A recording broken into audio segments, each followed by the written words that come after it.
Abanyarwanda bose muri imbwa, abanyarwanda mwese muri mihimbiri, abanyarwanda mwese muri ababono.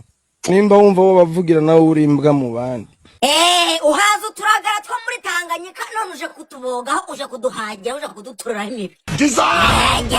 Abanyarwanda bose muri imbwa, muri mihiri. Umurimbiri ni wowe, umuhurimbiri ni bene wanyu bagakumu umutima kuri karabasasu urakaza kabona mudirisha uragahuta kabona muziko gahambirwa.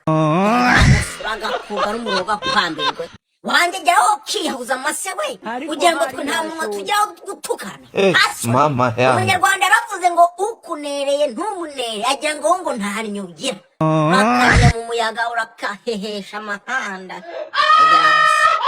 Hasoni none nguru umuhanzi uragahangiza abacuraguza urakarara mu muvure bacuriramo imyando gahamba. Hasoni ingegera burira bayitumbagije ngije gutuka abanyarwanda niko sha nari ngiye gusoza umwaka natukanye ariko urakira ugenda ukuruza akabona mu butayu bwakwirukarara mu masega amafuku wabyuka kigwa n'imihari gahambirwa. Uyu mwana w'imbwa ukomoka ku kibwakazi uyu nguyu bamwita ngo Bifesi w'i Burundi. Bife nagira ngo nkubwize ukuri ko nta muntu wigeze avuga u Rwanda nabi cyangwa tuka abanyarwanda ngo bimuhire gashino kanyoko.